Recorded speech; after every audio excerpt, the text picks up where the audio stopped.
의장님의 인사 말씀을 시작으로 사담회를 시작토록 하겠습니다.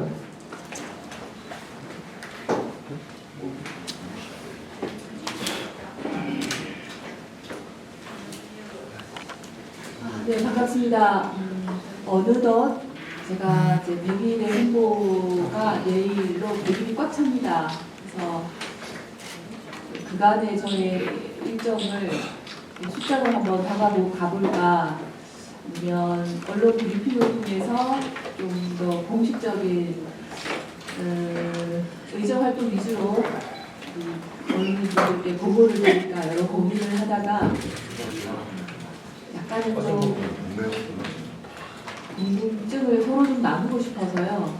제가 드리고 싶은 말씀, 그리고 질문하시고 싶은 것을 적당히 좀 버무리고 싶어서 차담회라는 형식을 빌어서 여러 언론분들을 뵙게 되었습니다. 인사말로 드리기에는 조금 다소 무거울 수도 있는데요. 제가 처음 의장에 선출되고 제일 고민을 했던데, 의장의 무게 중심을 조금 의원님들에게로 나누고자 하는 마음이 좀 컸었습니다. 그래야만 시민들의 일상 속으로 의회가 들어갈 수 있다고 생각을 해서요. 그래서 몇 가지 이제 좀 말씀을 드리면, 취임 이후 의장 관련 보도 자료가 9건인데 의원 관련 보도 자료 배포수가 총 124건으로 제가 조금 홍보팀께 부탁드렸던 게 좀 이루어지고 있지 않나 이런 생각이 듭니다. 그리고 의장 주재 정책 간담회가 38회가 이루어졌고, 월 평균 10회 매주 2회의 간담회가 진행이 된 걸로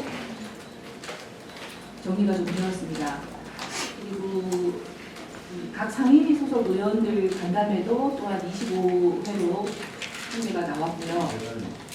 시민과의 소통 간담회가 87회. 이 87회는 찾아오시는 분들, 그러니까 약속을 하고 오시는 분들은 저희가 약속하시고 오신 분들만 숫자에 포함을 시켰습니다. 그냥 오신 분들은 제외를 했고요. 현장 간담회 31회 해서 시민들과의 이 만남이 총 87회로 나왔습니다. 그리고 제가 지금 이제 의원님들과 조찬 간담회를 진행을 하고 있습니다. 다들 바쁜 일정들이라서 아침에밖에 시간이 잘 맞지가 않아서요. 의장단, 상임위원장단, 그리고 의원님들과 이렇게 진행을 하고 있는데 굉장히 좋아들 하시고, 저희가 그 식당에서 쫓겨나서 자리를 이동할 정도로 나누는 이야기들이 풍요롭고 반가워하시는 모습들을 볼 수 있었습니다. 그리고 이제 의장실의 문턱이 대폭 낮춰졌다라고 이렇게 써주셨는데, 요건 제가 비교치를 저는 할 수가 없어서 객관적이 제 생각은 아니고요. 제가 우리 보고하러 들어오시는 공무원분들과 눈을 마주치고 성함을 모르시는 분은 여쭤보고, 모르는 분은 여쭤보고, 이렇게 아는 분은 개인적인 어떤 일상적인 대화를 나누면서 의회 분위기가 좀 신이 나고 즐거운 직장이 되었으면 좋겠다라는 생각을 하고 있고, 계속해서 노력하고 있는 부분입니다.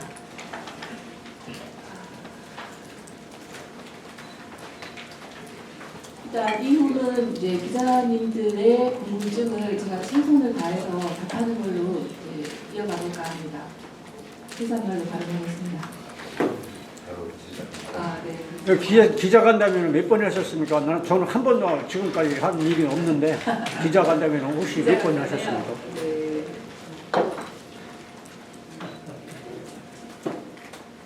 기자간담회도 여기 있습니다. 언론인 간담회 13회라고 되어 있는데, 제가 우리 김원선 기자님을 따로 좀 기회를 좀 드려야 되겠습니다.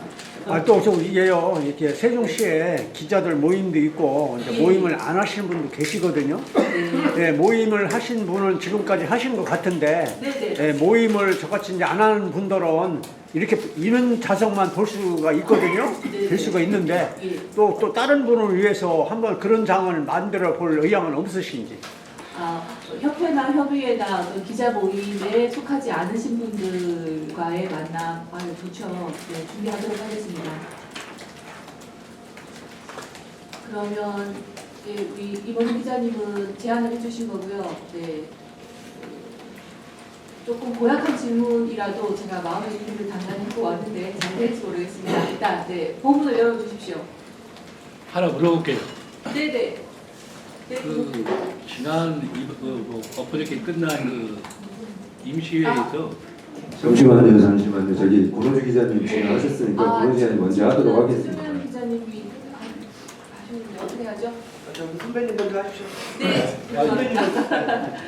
기분 좋게. 지난 임시회를 저희들이 이제 지켜봤는데 네. 11일 동안에 이제 임시회를 했잖아요. 네. 임시회를 했는데 이제 조례 재개정건이 대략 96건. 네.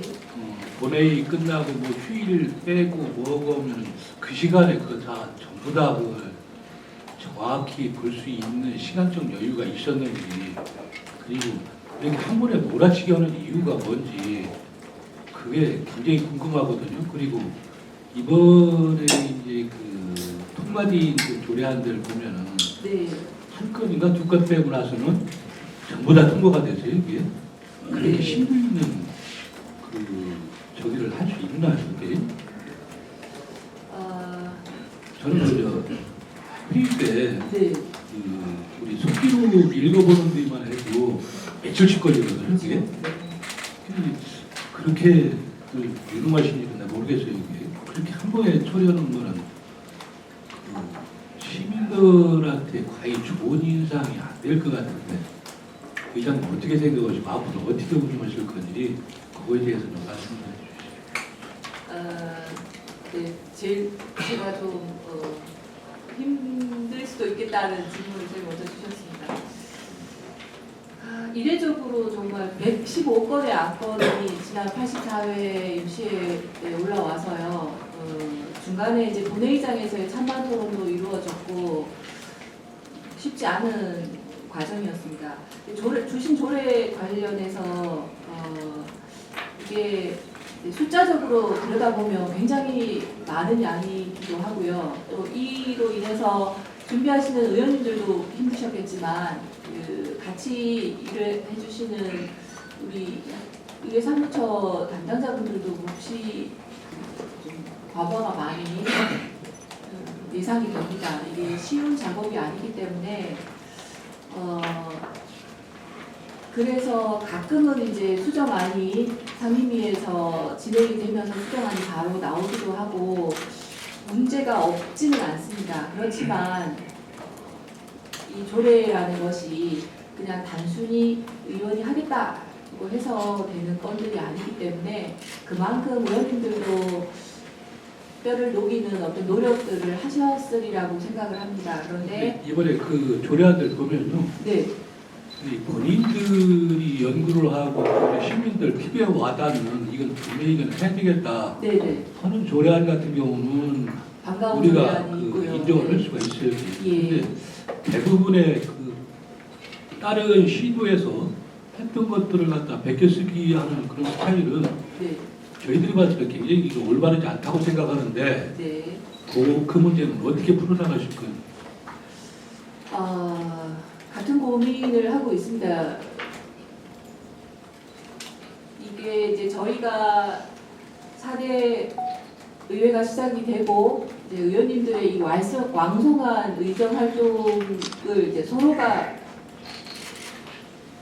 뭐라고 할까요? 좀 경쟁심을 느낄 정도로 굉장히 열심히들 하시고 어제 의원실에 몇 시까지 누구 의원실에 불이 켜져 있더라 이제 이런 얘기들을 서로가 만나면 하게 되거든요.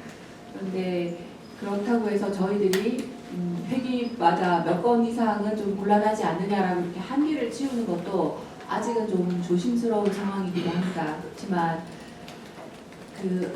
또 어느 의원님 같은 경우에는 굉장히 여러 건을 하셨는데 본인이 그동안 계속 조례 상정을 하지 않다가 그동안 모아놨던 어떤 신분과 본인의 의정 활동에 최종으로, 그러니까 그동안의 기간 동안 하고 싶었던 거 해야 되는 걸 모아뒀다가 이번에 하셨다고 하시는 분도 계시거든요. 이걸 이제 그냥 단순히 숫자적으로만 접근하시기보다 의원 개개인별로 또 다들 관심사들을 또 이제 적당히 또 나누어서 가지고들 계세요. 그와 관계된 관련된 또 행정사무감사를 통해서 이거는 필요하다라고 해서 조례를 개정하기도 하시기 때문에 내부적으로 자세히 좀 들여다본 다음에 조금 더 신랄한 비판 내지는 우리가 단순히 숫자에만 목매어 있는 건지에 대해서 투파본이 좀 필요할 것 같습니다. 그래서 저 또한 조금은 장난스럽게 이제 아침 식사할 때 이러다가 이거 나중에 안건이 막 200건까지 가는 거 아니야? 라고 얘기를 하면서 서로가 이런 걱정을 같이 나누고 있습니다. 이번 회기가 조금 좀 몰리지 않았나 이런 생각이 좀 들기도 하는데요. 요 건은 조례에 대한 거는 조금만 더 지켜봐 주시면 어떨까 생각이 듭니다. 아니, 빗겨온 그 조례안들은 어떻게 하실 거예요? 제가 아직 어떤 조례안이 거기에 해당되는지 잘 모르고 있는데요. 의사 기록 시스템에 들어가서 그 제목과 조례를 지정하게 된 제한 이유 그리고 주요한 조례를 제가 살펴는 보고 있습니다. 그런데 그러니까 다 시도하고 비교는 안 되기 때문에 베낀 것 같다까지는 제가 아직은 판단을 안 하고 있어서요. 이 문제는 최 기자님이랑 좀 개별적으로 이야기를 좀 나눠봐야 되지 않을까 싶고요. 또 의원님들도 그 생각을 하실 것 같습니다. 세종형 조례, 세종 시민들에게 정말 도움이 되는 실질적인 어떤 조례 내용이 적용받는 거라는 거 다들 아시고 계실 것 같고요. 이 부분에 대해서는 저희들이 양당 원내대표님들과 함께 이야기를 사실 나눈 적은 있는데 조금 더 세부적으로 시민들의 생각 그리고 우려하시는 부분을 같이 논의를 좀 하도록 하겠습니다. 조금 미흡한 부분은 5층에서 제가 따로 기자님과 말씀 나누도록 하겠습니다. 다들 뭐 권 쓸게요. 기자님이 먼저 하셨기 때문에 잠시만요. 네, 권우주 기자님. 이세중에 보여줍니다. 네. 편안한 마음으로 네 가지만 말씀드리겠습니다. 앞전에 최준현 교수님께서 말씀하신 내용하고 이어서 말씀드릴 거고 또 이제 문제가 많았던 여야 갈등이 있었는데 그거는 다른 기자님들한테 패스를 하고 네 가지 질문 연이어서 드리겠습니다.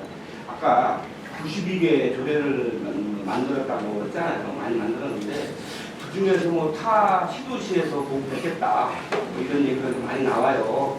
어떤 개수가 어떤 분은 7, 8개 아까 말씀하셨지만 그런 것도 있고 첫 번째. 두 번째는 조례 그 연명부의 동료 의원들 사인을 같이 했는데 그분들이 혹시 한 번이라도 검토를 좀 하고 하는 건지 아니면 올라오면 사인만 하는 건지 그거에 대해서도 경찰 답변 좀 부탁드리고요. 세 번째는 지금 국힘 의원들하고 얘기해 보니까 그들은 조례 수하고 연말에 의원들 평가하고 아무 관련이 없대요. 근데 민주당 의원님들은 뭐라 그러냐면 조례 건수를 가지고 연말에 의원 평가에 반영이 된다고 해서 거기에 전쟁이 붙어서 좀 힘들다. 또 그것 때문에 의원 다리수가 많이 늘려야 된다. 뭐 이런 얘기를 많이 했는데 거기에서 말씀 내주시고 마지막으로 그 홍성국 시장 의원님께서 그 의장님 뽑으실 때 이순열 의장님을 콕 집어서 지정을 하셨다고 했는데 거기에 대해서도 명쾌한 답변 부탁드립니다.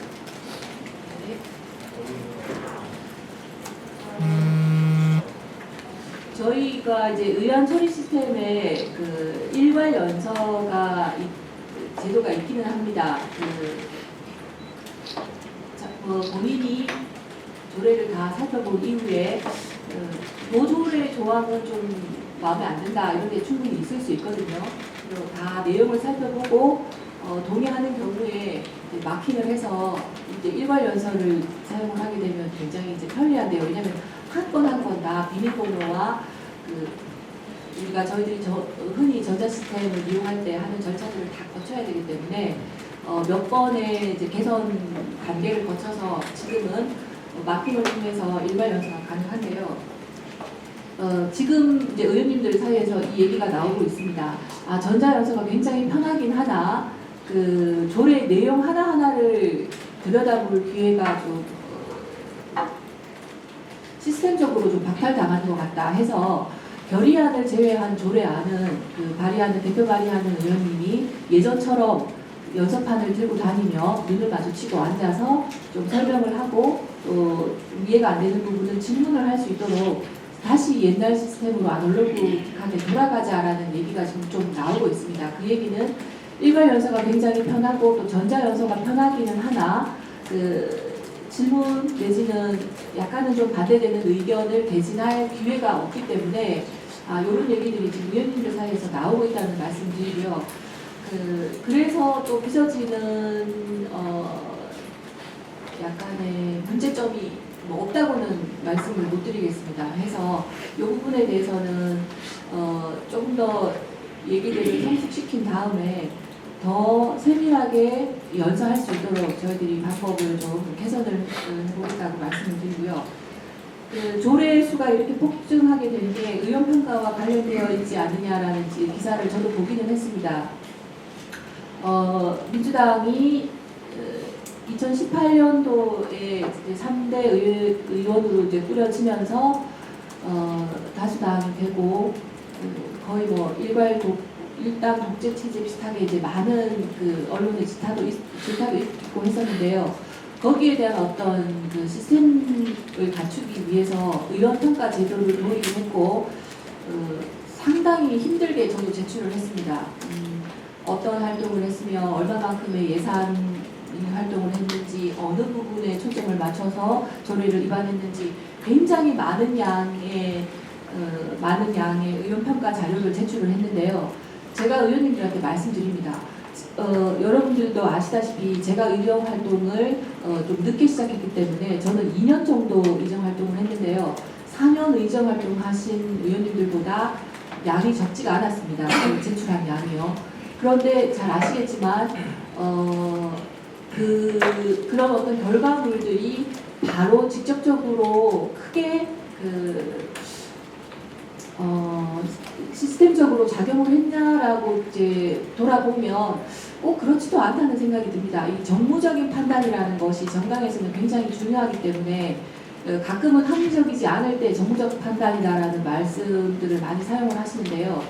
이런 수량 정량적인 평가 외에 또 당 내부에서 바라다 보는 어떤 의원의 자질 그리고 그 의원이 평소에 주민들과 어떤 눈높이를 맞추고 있었냐라는 또 다른 어떤 평가들이나 尺도들이 있기 때문에 제가 이제 의원님들께 말씀을 드립니다. 너무 숫자적으로 할 필요 없다. 이제 시정 질문이나 5분 발언 같은 경우에 굉장히 많이 한 저도 그렇게 좋은 평가를 못 받았습니다. 이 평가 결과는 저희들이 알 수 없기 때문에 그냥 유추를 하고 있을 뿐인데요.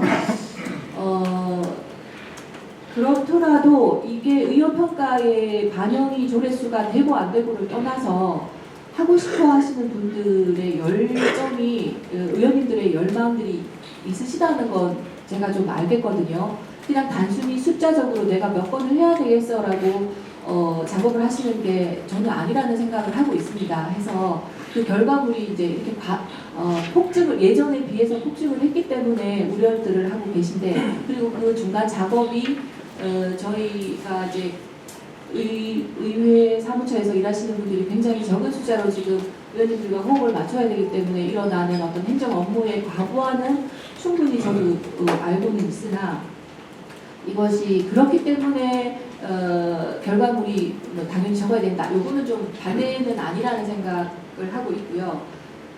의원 평가하고 무관하지는 않으나 그것이 의원 평가에 있어서 절대적이지 않다라는 말씀을 제가 실제로 드리고 있다는 말씀 드리고요. 네 번째 답변으로 가도 되겠습니까? 네, 답변 이후에 부족하신 분 말씀 주십시오. 콕 집는다고 해서 말 들을 지방의원들이 아니라는 말씀 드립니다. 오히려 세종시는 어떻게 되는 게 그 지방의원들이 이렇게 국회의원과 자유롭게 서로 이렇게 지내느냐라고 말씀을 주시는데요. 요거는 제가 해당된 건이라서 오히려 다른 의원님들과 말씀을 나누시는 게 어떨까 합니다. 요거는 뭐 생각을 안 하고 있어서요. 여기까지만 답변을 드릴게요. 네. 우선 선생님께 먼저. 네. 마이크 사용해 주시면 좋겠습니다. 앞에 질문하신 그 부장님이랑 전국대는 질문이란데요. 네. 좀 더 세밀하게 말씀드리겠습니다. 네. 그 정부의 컴퓨터 보고서에 이 소리하면 좀 힘들겠다. 아니면 네. 나의 의견이 그렇게 있는데도 불구하고 그거를 통과시킨다든지 이런 경우에 거기에 대한 어떤 그 이유가 뭘까? 네. 또 그런 거에 대한 어떤 노래 마리아에 대한 정치 방안이라든지 계획이라든지 그 이번에 노래를 봤을 때 90% 이상은 타 지역에서 획기적 수준인데 거기에 대한 방안 계획 있습니다.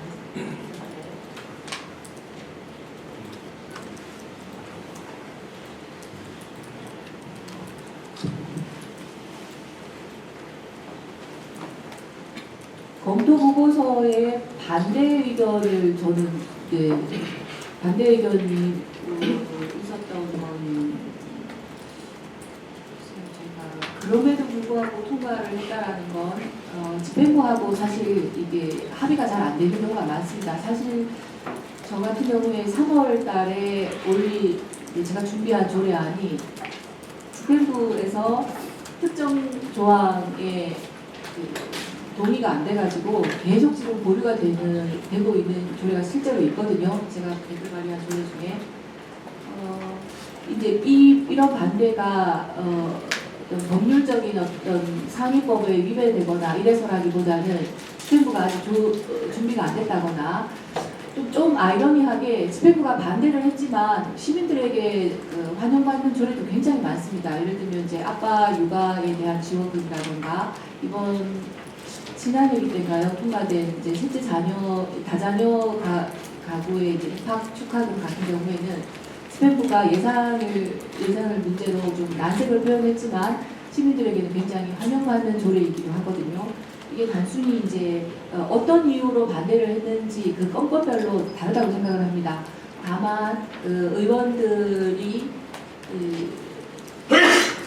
바라봐야 할 지점이 시민들에게 과연 폭넓게 이게 혜택이 돌아가느냐에 있다면 설사 검토 보고서에 반대가 표현이 되었다 하더라도 저는 상임위를 통과하고 본회의를 통과하는 것이 맞다라는 생각이 듭니다. 근데 이게 어떤 조례인지는 몰라서 제가 조금 말씀드리기 좀 조심스럽긴 한데요. 그리고 말씀하신 정제 방안에 대해서는 계속해서 말씀드리고 있습니다만 저희들도 고민을 하고 있습니다. 그리고 베껴왔다는 표현에 대해서는 제가 조금만 더 말씀을 드리자면 이 조례라는 것이 상위법에 위임된 조례도 있을 수 있고 또 생활 패턴상 타 시도와 굉장히 다른 경우가 잘 없습니다. 그래서 대부분 어떤 이제 좋은 조례가 먼저 다른 시도에서 이제 행해지면 이런 거 우리 세종시에도 적용이 되어도 충분히 좋겠다 하는 조례들을 이제 발의를 하시게 되는데요. 이제 그런 것들이 이제 이게 양이 많아지면서 베낀다라는 표현으로 좀 되는 것 같은데요. 충분히 세종에 맞게 세종의 상황에 맞게 그것이 또 정제라고도 보여지기도 합니다. 그런 건 우리 의원님들도 언론인뿐만 아니라 집행부하고의 어떤 협업 관계에 있어서도 반드시 유념해야 될 상황이라고 생각을 하고 있습니다. 여러분 주신 말씀 이후에 의원님들과 함께 꼭 나누도록 하겠습니다. 네, 강충식 기자님께 먼저 좀 드릴게요. 유미 기자님 그 다음에 해주시면 되겠습니다. 우선 시민들 축하드립니다. 감사합니다. 저는 이제 세종시의 정체성에 대해서 질문을 드릴까 하는데요. 단답형이 하겠습니까? 그냥 질문을 할까요? 하나신 대로 하시면 제가 맞추겠습니다. 네, 첫 번째 오늘 22일인가요? 오후 3시에 법사위원회 통과해보가 또 궁금한데 세종시와 관련해서 세종시의회가 좀 앞서가는 거 아닌가 하는 생각이 들어서 질문을 드릴까 해요. 네. 이 세종시의회 빅시간에는 의장이 알고 계신지 모르지만 건립 시기 네. 당초 2028년인데 2030년 넘어갈 수도 있습니다. 네. 건립 시기 확정 못했고 네. 목소리당으로 또 세종시를 대표하는 세종시장이 건립위원회에 들어가 있지 않는 건 아시죠? 그런 것들 세부적인 강론들은 전혀 들여다보지 않고 물론 우중에도 서울 가서 열심히 하시는 거 압니다. 그러니까 거기 너무 올인해서 네.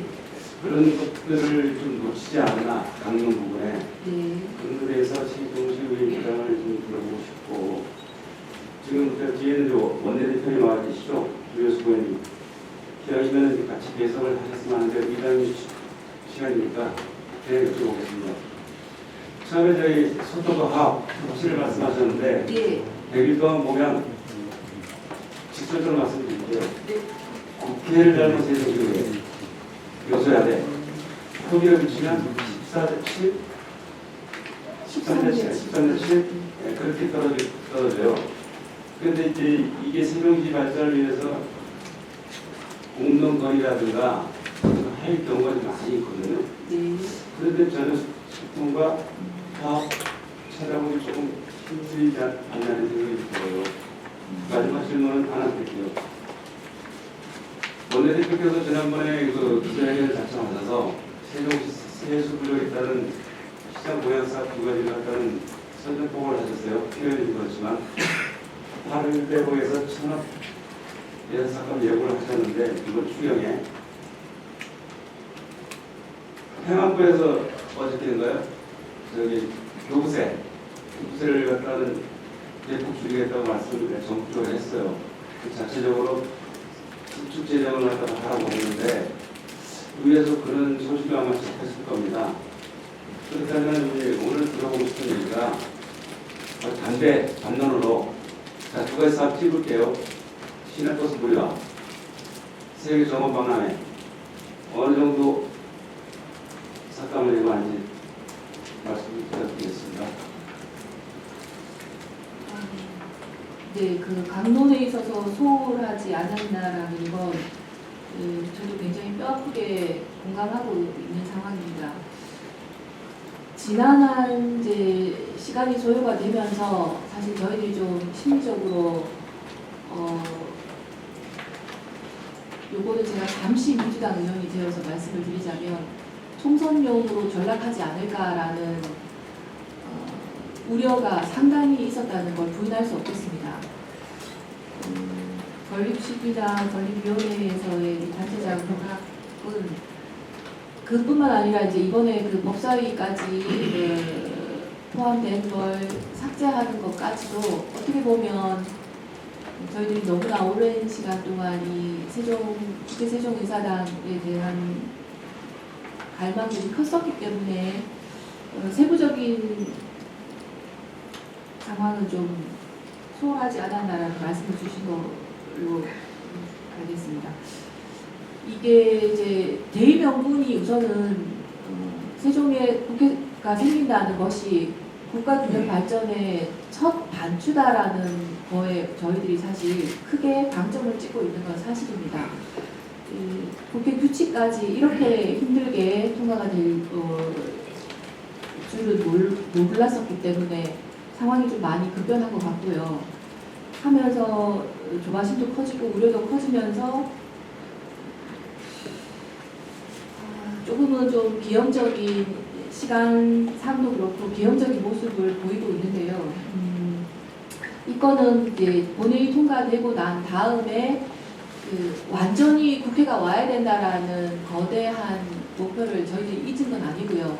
향후에 또 뭐 한 번에 작업이 끝나는 건 아니니 또 우리가 국회 이전은 사실 그 행정과의 이 거리적인 어떤 문제 때문에 일어나는 비효율 때문에 말이 나온 거기 때문에 다른 상임위들이나 뭐 법사위뿐만 아니라 여타의 문제들도 향후에도 충분히 논의가 되지 않을까 합니다. 우선은 조금 많이 뒤처진 감이 없진 않습니다만 우선은 좀 건립에 대한 당위성을 확보를 하고 세부적인 데로 좀 돌아보면 어떨까라는 생각들이 좀 지배를 하고 있는 것 같습니다.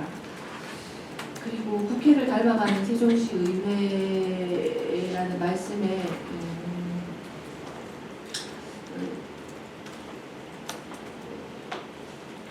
일면 좀 공감을 하고요. 또 조금은 그렇지 않다는 말씀도 좀 드리고 싶은데요.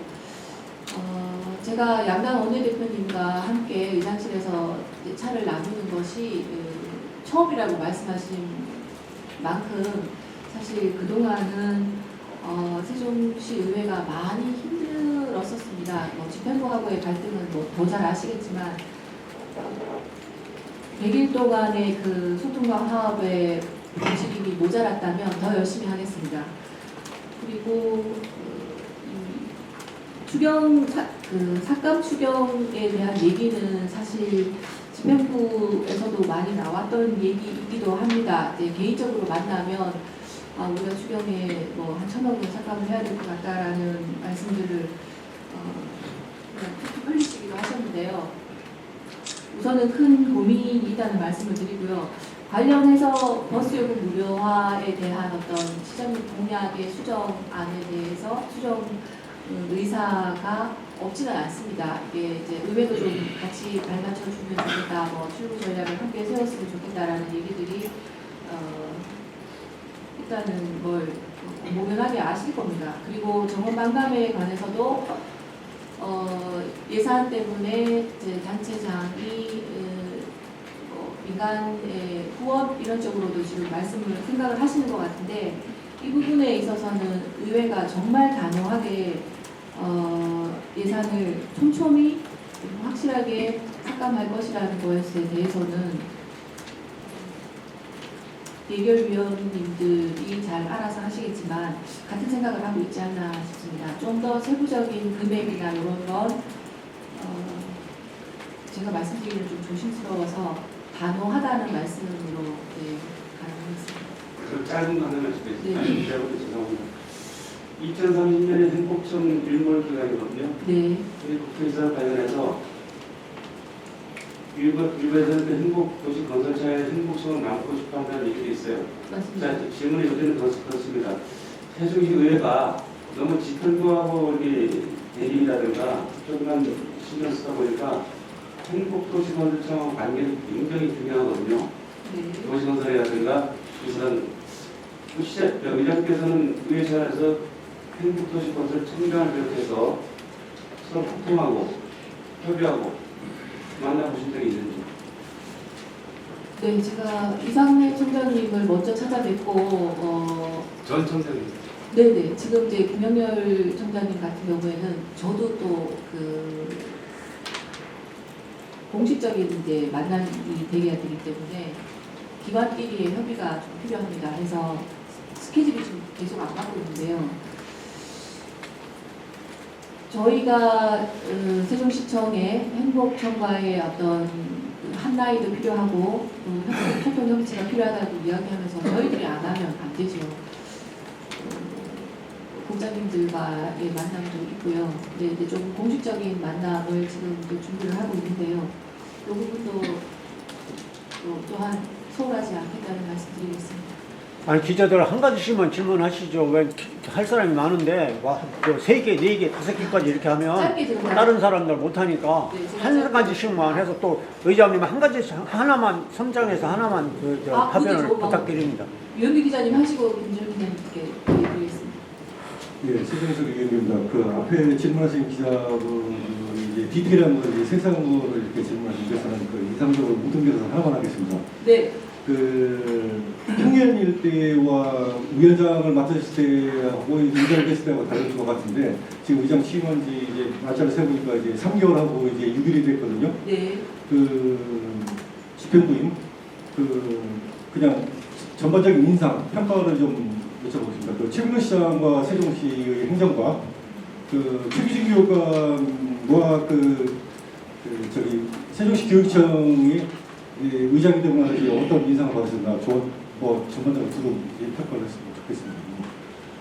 마음에 드는 점 또는 마음에 안 드는 점 이렇게 저기 부분에서 말씀하시면 좋겠습니다. 이상입니다. 우선은 이제 제가 모두 이 말씀을 좀 드리고 싶었었는데 제가 의원 생활을 2년 정도밖에 못했습니다.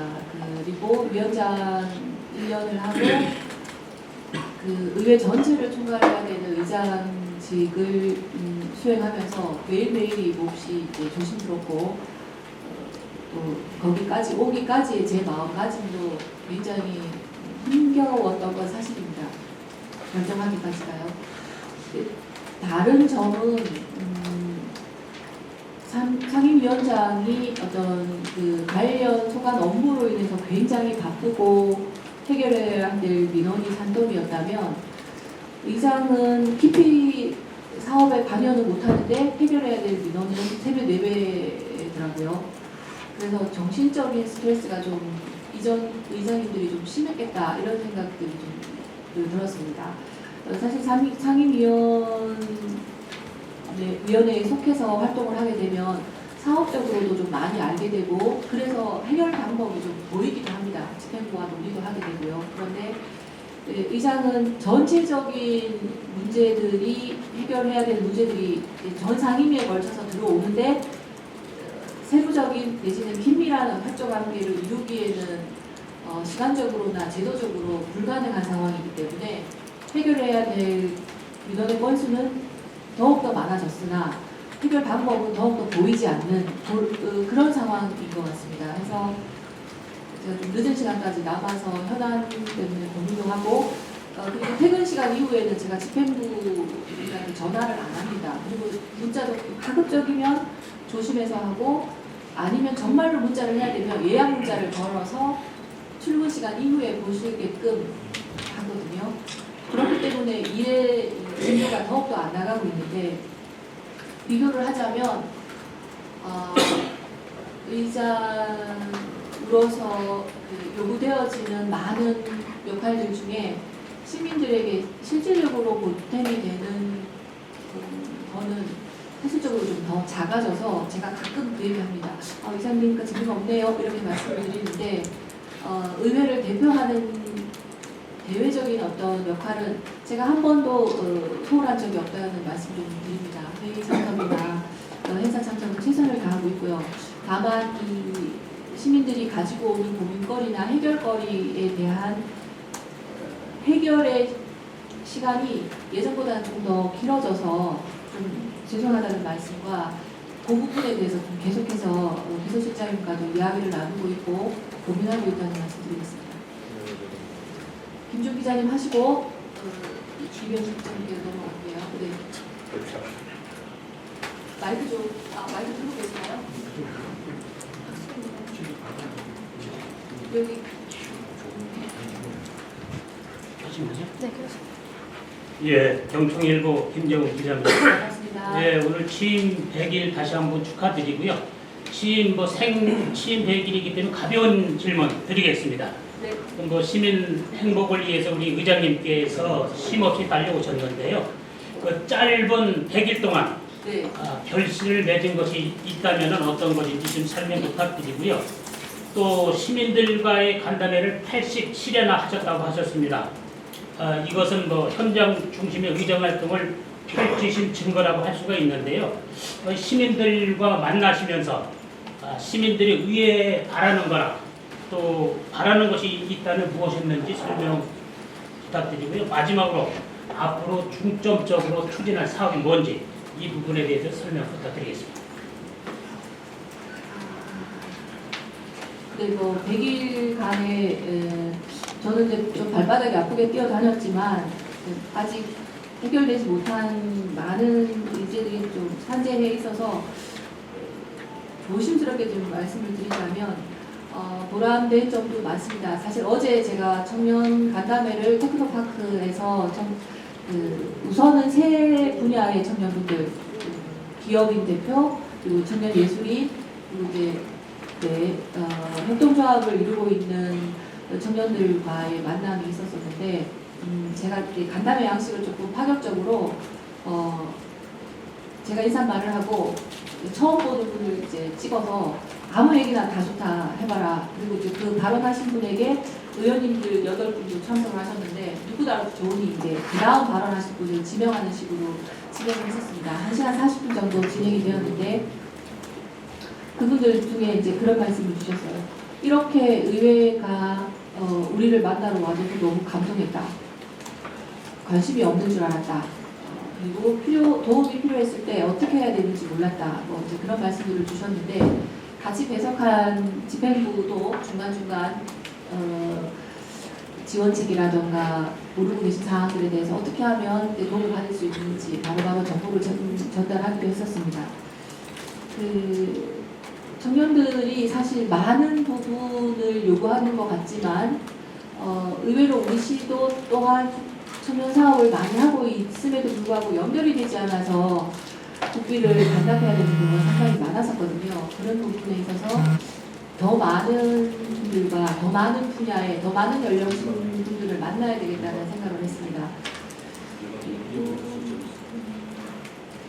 또 자랑권 생각이 잘 안 나네요. 그래서 자랑거리를 좀 많이 말씀을 드려야 되는데 앞으로 이제 시민들이 의회가 거기 시청 옆에 있는 그 건물이 의회고 그 속에서 의원들이 이런 역할들을 하는구나라고 아시게 될 수 있도록 제가 남은 기간이 얼마 되지 않지만 의회가 정말 좀 손은감을 드릴 수 있게 애써야 되겠다는 생각하고 있습니다. 그래서 계속해서 그쪽 부분으로 시민들의 일상 속에 의회가 들어갈 수 있도록 의원들이 어떻게 시민들을 위해서 일하고 있는지를 좀 알리는 방향으로 힘을 주겠습니다. 네, 국장님 하시고 김주영 기자님 그 다음에 드리겠습니다. 예, 세정건수입니다. 취임 100일입니다. 제가 보고 느낀 거를 이제 오늘 대표님께서 말씀드리는데요. 무더위때는 햇빛 배려를 해주셨다는 걸 제가 봤고요. 비 오는 날 또 우산 배려하는 모습을 제가 봤습니다. 이장님 얘기입니다. 그리고 가까이 보좌진들이 계신데 이분들에 대한 그 모습들을 제가 봤습니다. 과거 이제 많은 이장님들 또 비슷하게 하셨지만 그런 모습을 보고 배려를 많이 하신 분이다. 이렇게 이 독단을 먼저 드리겠습니다. 쉬운 분이고요. 제가 드리고 싶은 거는요. 배려와 소통 또 여러 가지 이제 강조하시면서 질문하시는데 최근 들어서 그 사무처 직원분들하고 편안한 단담회 자리를 계속 하고 계신다고 말씀드렸습니다. 네. 그래서 질문은 이분들이 공통적으로 하시는 말씀들이 어떤 부분들이 가장 많이 나오는지 또 그런 부분에 대해서 공감하시는지 아무래도 집행부 직원들에 비해서 상당히 좀 여러 가지로 좀 이제 좀 마음이 좀 그런 부분들이 있다는 걸 알고 있기 때문에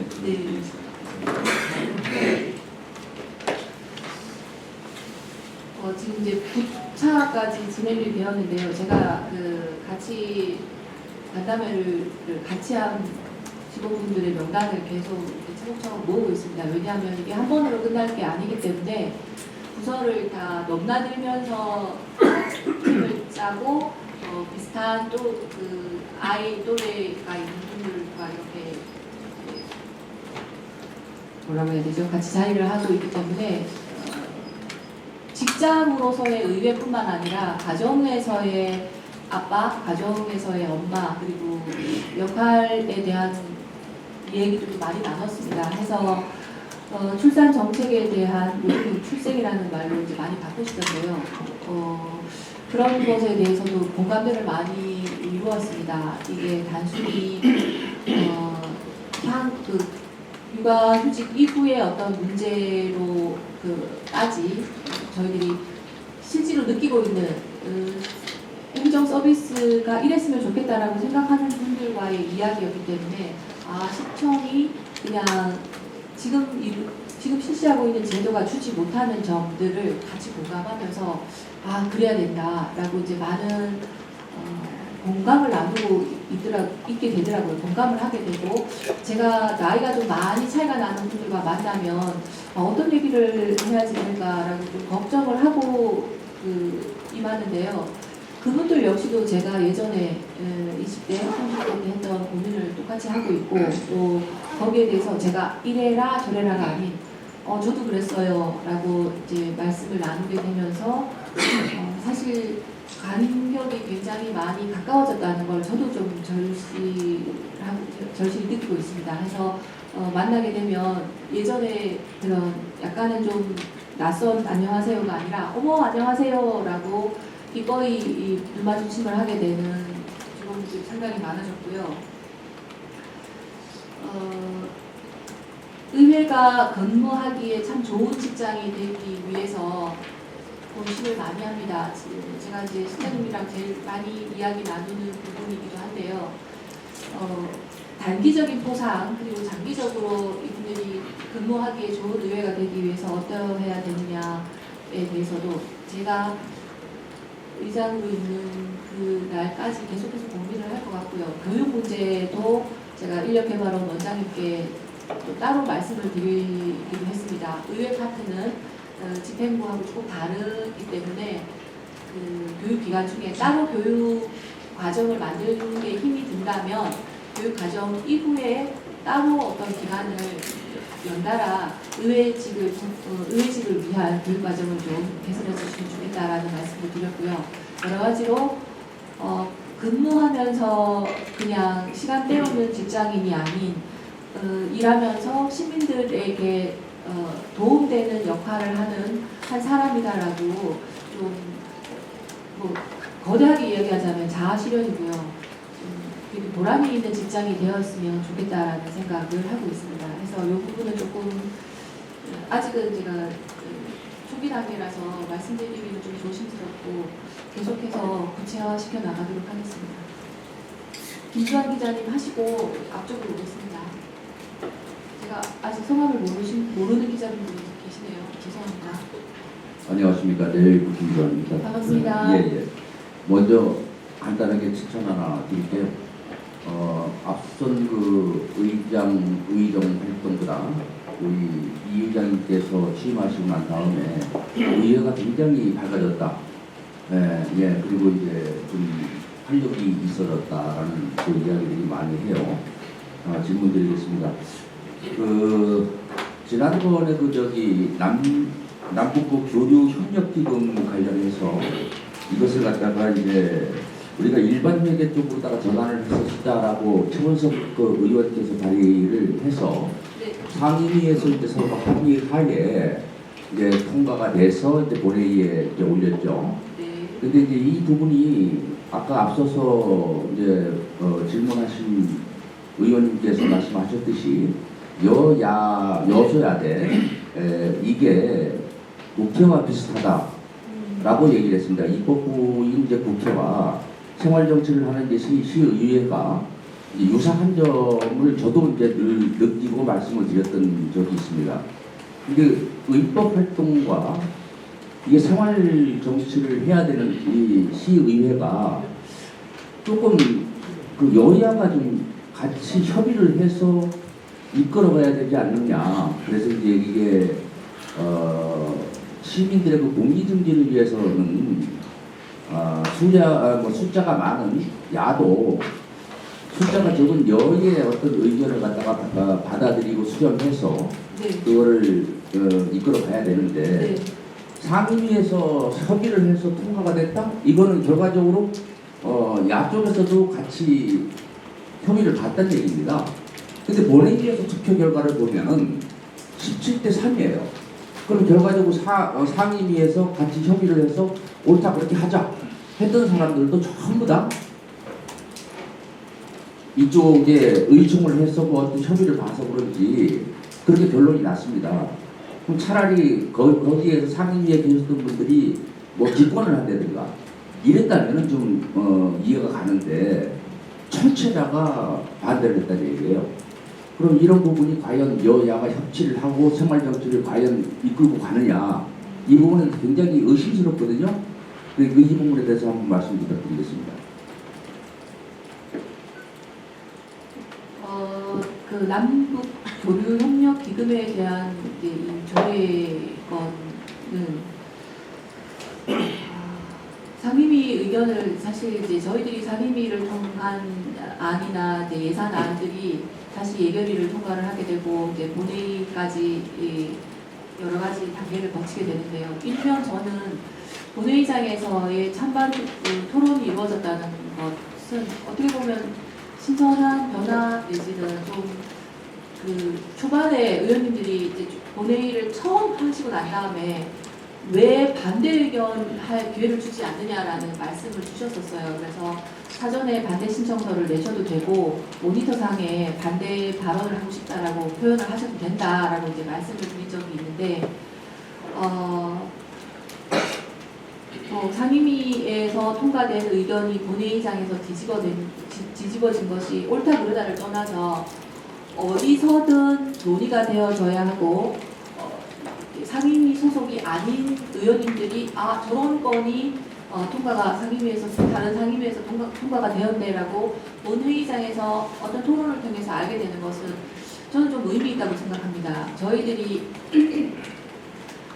아시다시피 이제 단층제로서 광역 기초를 다 하다 보니 의정 활동 또한 굉장히 과부하가 많이 걸립니다.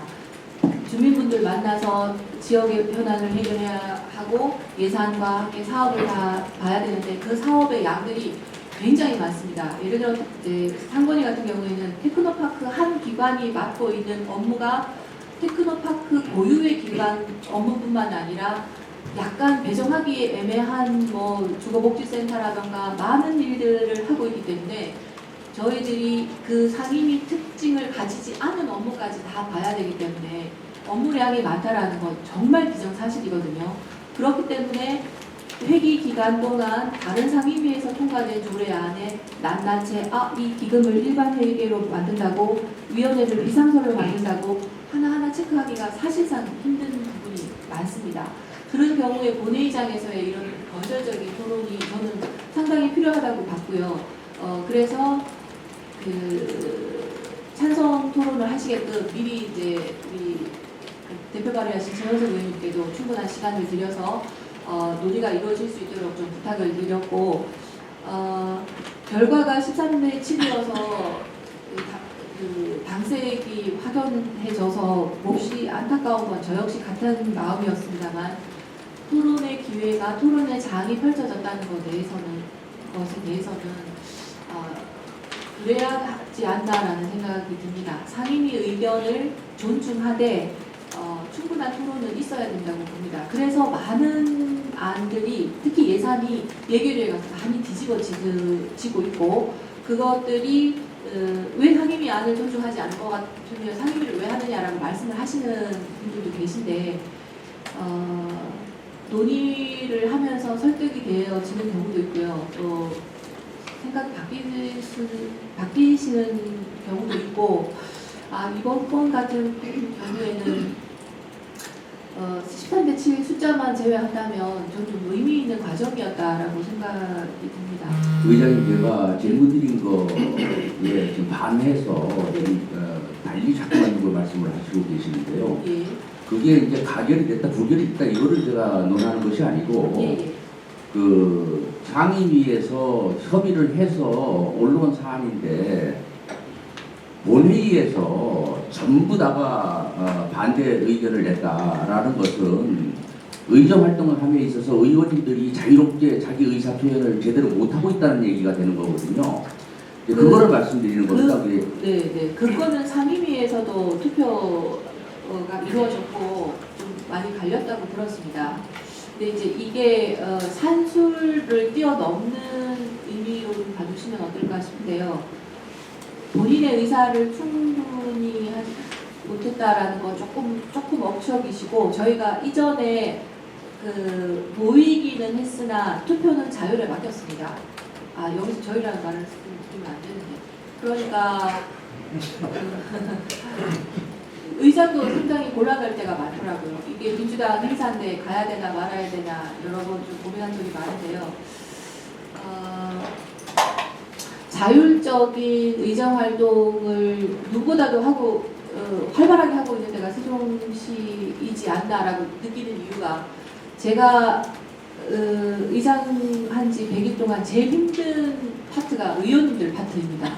너무나 다양한 의견들을 너무나 강하게 개진하시기 때문에 제일 힘든 영역이 의원님들 영역이거든요. 그것이 의정 활동에도 그대로 표출이 되지 않나라는 생각인데요. 이게 이제 본회의장에서의 투표가 양분되어져서 나타나기 때문에 그러지 않나. 사실 이면에는 굉장히 많은 다양한 스펙트럼이 존재한다는 말씀을 드리겠습니다. 네, 요 앞에 이제 저기 기자님들하고 약속된 시간 다 지났는데 아까 말씀드렸던 한 분 정도 더 받으시면 여기 앞에 두 분만 제가 네. 못하신 분들이 굉장히 많은데. 네, 안녕하세요. 저 국제뉴스 정지우 기자입니다. 반갑습니다. 네, 저희 의장님께서 그래도 100일 동안 여러 가지 또 일도 많이 하시고 시의회 대표해서 시민을 대표해서 이렇게 해주시는 거에 대해서 일단 감사드립니다. 아까 경제나 세종에 대한 시민에 대해서 저는 현실적인 거 한번 여쭤보고 싶은데요. 네. 저희 이 세종이 되게 젊은 도시입니다. 그러다 보니까 관계 기관이나 이런 건 많지만 젊은이들이 취업을 하고 앞으로 일자리를 창출하기 위해서 많은 기업들 사실 유치가 되게 중요한데요. 지금 현재 2018년도에 된 국가전단이 있습니다. 네, 세종 스마트 국가전단이 2018년도에 되고 지금 5년이라는 시간이 지나서 토지 거래 허락 구역도 이번 9월 23일 날 만기가 돼서 다시 2년을 연장한 걸로 알고 있습니다. 그래서 지금 타 지역 같은 경우를 보면 국가산단이라는 것이 상당히 큰 그런 이슈이기 때문에 지금 지난번 세종시장님께서도 양자역학이라던가 이런 거에 대해서 세계적으로 유능한 그런 초빙해가지고 사생활권에 그런 걸 교육을 한다던가 이제 많은 발전에 대해서 이제 말씀하셨었어요. 그래서 의장님께서도 이번 스마트 국가산단 아마 이제 고시만 앞두고 있는데요. 네. 사실상 채택이 힘든 거지 그거를 추진해서 이제 차세대 저희 세종시에 대해서 되게 좋은 그런 일자리 창출이 될 것 같은데 그런 좋은 기업 유치라던가 이런 거에 대해서 혹시 생각 갖고 계신지 궁금합니다. 요거는 이제 제가 마지막 5분 발언했던 4대 진입관문과 연결을 좀 지어서 제가 답변을 드리겠습니다. 9월 6, 7, 8, 3일간 이제 일산 킨텍스에서 UAM이라고 이제 저희가 아직 다들은 이용하고 택시. 있는데 용어들이 잘 없더라고요. 그래서 공중을 아는 모빌리티 이렇게 얘기를 한다면 관련 마스하고 연결을 시켜서 AI를 접목한 UAM과 마스를 어떻게 할 것인가가 이제 포럼이 있었습니다. 제가 이걸 자료를 몇 자료를 경제부 시장님한테 보내드리고 부시장님 제가 여기를 3일 중에 하루는 참석을 하고 싶은데 3일 다 일정이 너무 빡빡한데 집행부가 좀 가서 보면 좋겠다 라고 말씀드렸고 이준영 과장님과 진흥형 도시가에서 출장을 갔습니다. 가셨다고 제가 보고를 받았거든요. 빠르게 산업의 지형이 바뀌고 있더라고요. 그리고 앞으로 아까 양자 관련해서 퀀텀시티에 대해서도 말씀해 주셨는데 세종 외부, 대한민국의 또 해외는 어떻게 보면 빠른 어떤 흐름들을 보여주고 있는데 우리 시가 어떤 시 경계의 조형물 말하자면 이제 건설 사업인 거죠. 그건 너무 올드하다 이런 얘기를 제가 굉장히 많이 했습니다. 세계 지식 포럼에서도 이런 얘기들이 나왔다고 하는데요. 세종시가 이제 미래 먹거리에 대해서 고민을 많이 하고 있고 자율주행에 굉장히 많은 예산이 들어가고 있는데 이게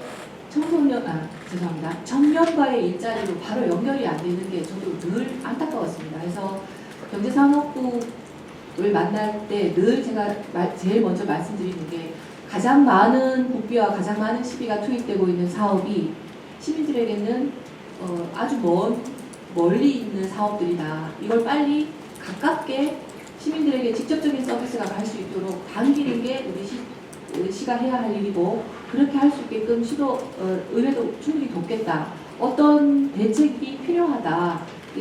너무 큰 금액의 국비가 투입되고 있음에도 시민들은 그냥 가끔 자율주행 차가 내 앞에서 빨리 가지고 있지 않아서 보면 자율주행 시험 중입니다라는 차를 만나는 게 시민들은 다거든요. 그런 주문을 굉장히 많이 합니다. 그리고 어제 청년과의 이제 간담회를 통해서 그분들이 정말로 원하는 게 어떤 물론 금전적인 지원책도 되지만 인큐베이팅 이후에 어떤 세제라던가 홍보라던가 갈망해하는 것들을 이제 들었기 때문에 조금 더 현실적으로 도움이 될 수 있도록 방법들을 대구에 제시를 하고 같이 맞춰서 나갈 수 있도록 노력하겠습니다. 청년 문제 굉장히 관심이 많습니다. 네. 금방 답이 나왔는데요. 부처실에서 양기복 기자입니다. 제가 인구 문제에 관심을 가지고 그쪽에 일을 하고 있는데 한 달 전에 보건복지부 정책팀하고 만나서 목표 사업을 좀 했는데 인구 문제가 얼마나 심각한지 보건복지부에서 이제 인구 문제 충격을 국민들이 받아들여서 버텨낼 수 있도록 이런 정책 전환이 추가가 됐어요. 앞으로 다가올 충격이 굉장히 큰데 세종시는 그래도 다행히 상당히 젊습니다. 젊은 도시고 청년 유출이 안 되도록 해야 되는데 세종시 의장님으로서 세종시에 관한 인구에 대해서 좀 우리 문제 극복을 위한 어떤 생각이나 갖고 계시면 그 의견을 한번 듣고 싶습니다. 오늘 기사에 첫 만남 이용권이 다시 되살아나고 증액이 되었다는 기사를 읽었습니다. 이제 정책을 위반하시는 분들은 결혼을 하지 않은 미혼 남녀가 만날 기회가 없기 때문에 만난 이용권을 주면 어찌해서 이제 결혼을 하고 그것이 출생으로 연결이 된다 이렇게 생각을 하시는 것 같은데요. 저는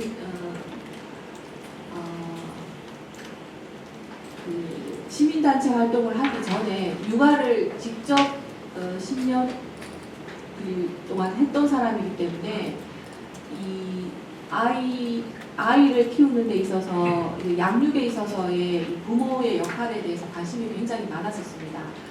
제가 좀 전에 이제 직장으로서의 의외 말씀을 드렸었는데요. 과로사회라는 말이 우리 한때 유행을 했지 않습니까? 직장인으로서 에너지를 다 소비하고 그 이후에 가정으로 돌아가서의 이 가족 간의 유대로 저는 이 문제를 좀 접근을 해야 된다고 생각을 하거든요. 그래서 퇴근 시간도 지켜져야 하고 너무 업무에 대한 스트레스가 없어야 된다는 그래서 늘 즐겁게 일합시다. 오늘도 신나는 하루가 되세요 라고 인사를 많이 하는데요. 직장이나 이런 사회적인 어떤 안전망에 대한 불안감 때문에 당연히 젊은 친구들은 내가 왜 결혼을 해서 이 힘든 세상에 아이를 내팽개쳐 두느냐 이런 얘기들을 많이 하고 있거든요. 그걸 풀어가는 해결해 줘야 되는 그리고 같이 고민해야 되는 세대들이 저희들이라고 보고요. 기후 문제도 당연히 연결이 되어 있고요. 일반부에서는 얼토당토하게 생활 인구라는 말을 이제 들고 나와가지고 인구 문제를 내지는 지방 소멸을 좀 해결을 하려고 생활 인구라는 말을 많이 쓰고 있던데 어찌 보면 이제 보건복지부가 조금은 더 현실적인 것 같습니다. 우리가 인구 소멸, 인구가 점점 줄어드는 것에 대한 모든 책임을 내 옆에 있는 사람들과 사랑을 나누고 감사를 나누고 고마워하는 그런 인간관계들이 많이 형성이 되는 것이 필요하다는 생각이거든요. 그래서 오늘도 제가 만나는 모든 분들께 감사한 마음으로 눈을 마주치고 우리가 서로가 이 공동체를 따뜻하게 이루어가기 위해서 상대를 배려해야 되고 상대를 이해하는 게 필요하다는 말씀 드리고 싶습니다. 시간이 11시가 지났는데요. 제가 그냥 마무리 멘트를 할게요. 얼마 전에 정지아 그 아버지의 해방일지를 지은 정지아 작가님이 세종에 오셨습니다. 이제 그분께 인생에 제일 중요한 게 뭐냐라고 질문을 하셨는데요. 배려라는 말씀을 하시더라고요. 그 배려라는 단어가 갖고 있는 게 조금은 구태의연해 보일 수 있는데요. 저는 제가 존중받기를 원하기 때문에 그만큼 다른 사람을 존중합니다. 이것이 우리 사회에 많이 없어졌기 때문에 상하를 놔두고 위계질서가 더 인간관계보다 위계질서가 더 중요해졌기 때문에 갑질이라는 용어가 나오고 선생님들을 대하는 학부모의 태도가 무례해져 가고 그런 모든 문제의 그 밑바탕에 우리가 타인을 대하는 태도가 몹시 각박해져 간다는 생각을 많이 했습니다. 그래서 공동체가 다시 형성이 되고 우리 세종시가 또 세종시를 넘어서 대한민국이 더 안전한 사회로 되기 위해서는 다른 사람을 이해하는 마음 그리고 같이 행복한 삶을 영위하는데 우리 모두가 같이 연결되어 있기 때문에 타인의 행복이 나의 행복과 연결되어 있다는 걸 아는 어떤 순간이 자각이 필요하다는 생각입니다. 그래서 오늘 조금 다르게 마무리 클로징 멘트가 될 것 같은데 제가 의정활동을 하는 순간 매 순간 만나는 모든 분들을 존중하는 마음으로 만나고요. 제가 의원 생활이 끝나고 그냥 일상의 시민으로 돌아가서도 이 마음으로 공동체를 위하는 마음으로 세종 시민으로 살아가겠다는 말씀드립니다. 한 걸음 한 걸음 용기 주시고 응원 주신 많은 어른분들께 감사드리고요. 또 따끔한 말씀 주시는 거 제가 굉장히 감사하게 받고 있습니다. 앞으로도 들르셔서 귀한 말씀 주시면 제가 열심히 따르도록 수행하도록 또 실천하도록 노력하겠습니다. 오늘도 건강하십시오. 이상으로 세종시의회 의장 언론인과의 공감소통 차담회를 모두 마치겠습니다. 함께해 주신 언론인 여러분 감사합니다. 고맙습니다.